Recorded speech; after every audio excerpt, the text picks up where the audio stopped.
अस्सलाम वालेकुम वरहमतुल्लाहि वबरकातुहू। जिस तरीके से कोरोना वायरस का इन्फेक्शन शहर हैदराबाद से अब तमाम अज़ला डिस्ट्रिक्ट्स में फैल रहा है और नंबर ऑफ़ केसेस इस तरह बढ़ते जा रहे हैं, इसके साथ साथ गवर्नमेंट की तरफ से काफ़ी टेस्टिंग के मेथड्स आए हैं। पहले जिस तरीके से सिर्फ एक RT-PCR टेस्टिंग थी जो कन्फर्मेटरी थी, लेकिन क्योंकि इसके लिए कुछ हैसल्स थे तो लोग HRCT के लिए भी जा रहे थे ताकि फ़ौरी उनको मालूम हो सके कि क्या वो कोरोना से अफेक्टेड हैं और उनके लंग्स इन्वॉल्व हैं। तो टेस्टिंग के सिलसिले में लोगों में कन्फ्यूजन्स भी है, डाउट्स भी है और लोग अपने तौर पर भी परेशान होकर टेस्टिंग के लिए जा रहे हैं। तो उसके लिए भी ये बहुत ज़रूरी है कि ICMR गाइडलाइंस और सारे सेफ्टी प्रिकॉशंस हमको एहतियात के साथ यानी पूरी तरीके से फ़ॉलो करना चाहिए ताकि हम गैर ज़रूरी टेस्ट भी ना कराएं और जहां ज़रूरत है जो सही टेस्ट है वो टेस्ट करवाएं। इसके बारे में भी लोगों में अवेयरनेस की बहुत ज़्यादा ज़रूरत है। अक्सर लोग अगर पता चलता है कि वो किसी रिश्तेदार या फ्रेंड से मिले थे और फिर उनको कोरोना वायरस हुआ था, जैसे ही वो इत्तला मिलती है वो ख़ुद भी टेस्ट कराने चले जाते हैं, जो कि सही तरीक़ा नहीं है। अगर आपको पता चले कि आपके कॉन्टैक्ट्स में से जिससे आप मिले हैं कुछ दिन पहले उनको पॉजिटिव आया है, तो आप सबसे पहले डॉक्टर से कंसल्ट कीजिए। टेली कंसल्टेशन के ज़रिए अपनी जो कैफियत है, सिम्टम्स हैं, ये सारी चीज़ें बताइए। और अगर आपको कोई सिम्टम्स नहीं है, आपको ना फीवर है, ना कॉफ़ है, ना बदन दर्द है, बॉडी पेन नहीं है, सांस लेने में तकलीफ़ नहीं है, तो आप सिंपल टेस्ट अपने लंग्स का स्टेटस टेस्ट करने के लिए पल्स ऑक्सीमीटर के ज़रिए कर सकते हैं। पल्स ऑक्सीमीटर की यूसेज तो सबको मालूम है कि ये सिंपल सा इंस्ट्रूमेंट है जिसमें आपको बस अपना फिंगर लगाना है और ये इंस्ट्रूमेंट से आप टेस्ट करने के बाद 1 मिनट तक इसकी रीडिंग लेने के बाद 6 मिनट आपको टहलना है। 6 मिनट वॉकिंग करने के बाद दोबारा इस पल्स ऑक्सीमीटर में अपना टेस्ट कीजिए। अगर 3% से ज़्यादा आपका सैचुरेशन कम आ रहा है, मतलब ये कि आपका सैचुरेशन का जो डिफरेंस है पहले जो रिकॉर्ड किया गया और बाद में रिकॉर्ड जो किया गया 3% से ज़्यादा है, तो जब आपको डॉक्टर से रुजू होना है और कंसल्टेशन लेना है। डॉक्टर अगर एडवाइस करेंगे जब आप RT-PCR करवाने चाहिए, क्योंकि गैर ज़रूरी अगर आप टेस्टिंग में जाएंगे तो जिससे आप मुलाकात किए थे उनसे तो आपको यानी एक्सपोजर की वजह से इन्फेक्शन नहीं लगेगा, लेकिन जो टेस्टिंग सेंटर्स आप जा रहे हैं वहाँ पे जो क्राउडिंग है उसकी वजह से आप एक्सपोज होंगे। और क्योंकि वहाँ पे वही लोग आते हैं जो या तो सस्पेक्ट्स हैं या फिर पॉजिटिव हैं, तो फिर वहाँ पे हाई प्रोबेबिलिटी है कि आपको ये इन्फेक्शन लगे और वो क्राउडिंग प्लेसेस पे भी अवॉइड करना बहुत ज़रूरी है।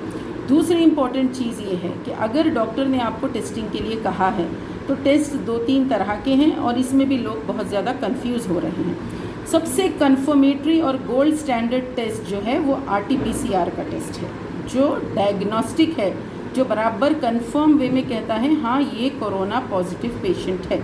उसको कौन से दिन करवाना, सिम्टम्स के ऑनसेट के बाद कितने दिन तक वो पॉजिटिव रहेगा, ये सब चीज़ों के लिए भी डॉक्टर से आपको कंसल्ट करना बहुत ज़रूरी है।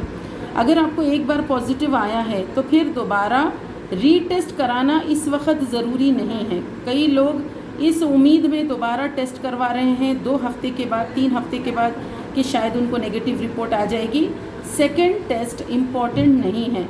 आप अगर अपने सिम्टम्स को बेहतर महसूस करते हैं, आप यानी वीकनेस आपकी कम हो रही है, सेहत बन रही है, ग़िज़ा आपकी अच्छी चल रही है, तो सिर्फ अपने आप को मॉनिटर कीजिए, घर में रहिए, आइसोलेशन में रहिए, लेकिन बार बार जाके रिपीट टेस्ट अनलेस नेसेसरी आप मत करवाइए, क्योंकि इससे अगेन आप एक्सपोज होंगे और आपको ज़रूरी नहीं कि सेकेंड टाइम नेगेटिव रिपोर्ट आएगी, उसको आने थोड़ा टाइम भी लगेगा।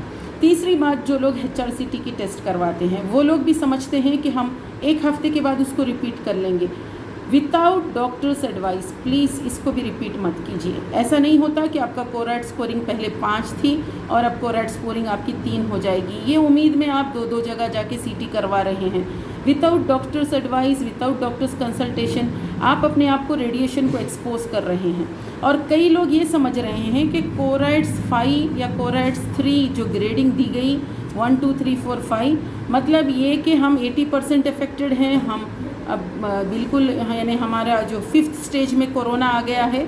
ये आपका सिर्फ लंग का जो फंक्शन है और लंग पर जो इफ़ेक्ट हुआ है, आपके फेफड़ों पे जो असर हुआ है, उसके हिसाब से ये ग्रेडिंग की जाती है और ये पैथोलॉजिस्ट उसको स्टडी करके بتاتے ہیں. تو ہر چیز میں اگر ہم اپنے طور پہ کچھ انفرنسز اور کچھ اس کے تعویل ہم نکال لیں گے تو کنفیوز ہوں گے, گھبرائیں گے, پریشان ہوں گے. تیسری امپورٹنٹ چیز, ایک اینٹیجن ٹیسٹنگ اس وقت گورنمنٹ کی طرف سے ہو رہی ہے جو بہت ہی کوئک ہے, ایزی ہے, جلدی اس کی رپورٹ آتی ہے. اور اس کے ہیلتھ سینٹرز پر, جو پرائمری ہیلتھ سینٹرز ہے, PHCs ہے, وہاں پر اس کے لیے 2 گھنٹے میں جتنے بھی سیمپلز کلیکٹ کیے جا رہے ہیں ودن 2 آورز آپ کو اس کی رپورٹ مل رہی ہے. یہ ریپڈ اینٹیجن ٹیسٹ ہے, یہ بھی بہت ہی کوئک اور ایزی میتھڈ ہے, یہ بھی آپ جا کے کروا سکتے ہیں. لیکن یہاں پر بھی اننیسیسری آپ رش کریں گے, بہت زیادہ لوگ وہاں پہ جمع ہوں گے, تو پھر جس کو نہیں ہے ان کو بھی کورونا ان ٹیسٹنگ سینٹرز میں لگنے کے پورے چانسز ہو سکتے ہیں. ایک اور قسم کا ٹیسٹ اس وقت آیا ہے جو کہ اینٹی باڈی ٹیسٹ ہے.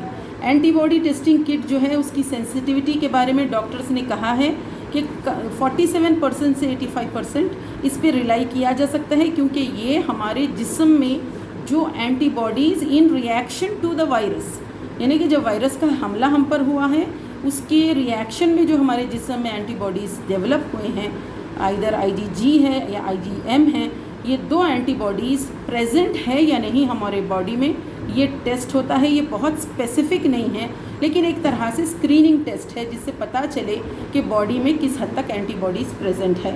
تو اینٹی باڈی ٹیسٹنگ کٹ کا بھی usage under medical supervision, doctors کی ایڈوائس پر, اور وہ بھی استعمال اس کا صرف جو ہیلتھ پرسنل ہے, یعنی کہ ایک ہاسپٹل کا سٹاف ہے یا کسی ایک جگہ سارے سٹاف ممبرز کو چیک کرنا ہے پیرامیڈیکل یونٹس میں, تو وہاں پر اینٹی باڈی ٹیسٹنگ کٹ ایک اسکریننگ پروسیجر کے طور پر یوز ہوتا ہے. ڈائگنوسٹک جو ٹیسٹنگ ہے گولڈ اسٹینڈرڈ ابھی بھی RT-PCR ٹیسٹ ہے, اور وہی ٹیسٹ سے کنفرم ہوتا ہے کہ پیشنٹ کورونا پازیٹیو ہے یا نہیں. تو یہ ساری ٹیسٹس میں کنفیوز بھی نہیں ہونا ہے. صحیح طریقہ یہ ہے کہ اگر پیشنٹ کو سمٹمز ہوں تو ڈاکٹر کو کنسلٹ کریں, ٹیلی کنسلٹیشن, فون پہ کنسلٹیشن کے ذریعے مشورہ لیں. جب ضروری ہے جب ٹیسٹ کروائیں. اگر ڈاکٹر نے کہا ہے کہ ٹیسٹ کو 3 دن کے بعد ریپیٹ کروانا ہے, جیسے کہ D ڈائمرز ہے یا پھر کوئی اور آپ کے لیولز ہیں LFT RFT, تو آپ اس کو ضرور ریپیٹ کروائیں. پیشنٹس اس وقت اپنی مرضی سے, اپنے حساب سے, کچھ باتیں واٹس ایپ سے سن کر, کچھ باتیں ڈاکٹر سے پوچھ کر, کچھ اپنے فیملی میں کنسلٹیشن کر کے, جس طریقے سے یعنی خود کا علاج خود اپنے طور پہ کروا رہے ہیں, یہ بھی ایک بہت بڑا یعنی ایک طریقے سے آبسٹیکل ہے صحیح ٹریٹمنٹ اور صحیح طریقے سے کورونا پر قابو پانے میں. تو please follow the guide lines of ICMR.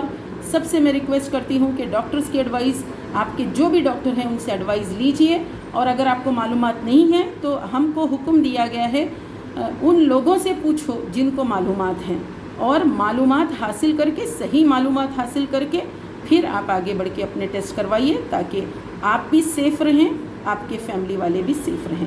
آخر میں ایک امپورٹنٹ بات, کئی پیشنٹس جب لو لیول پر ہے, بالکل ان کی مائلڈ سمٹمز ہے, ان کو جب ایڈوائز کیا جا رہا ہے کہ آپ ایڈمٹ ہو جائیے تاکہ آپ کے 14 ڈیز بہت اچھا میڈیکل سپرویژن میں آپ کو وتھ پراپر فیسلٹیز آپ کے ٹیک کیئر ہوگا, تو اس وقت پیشنٹس گھر میں رہنا پریفر کر رہے ہیں.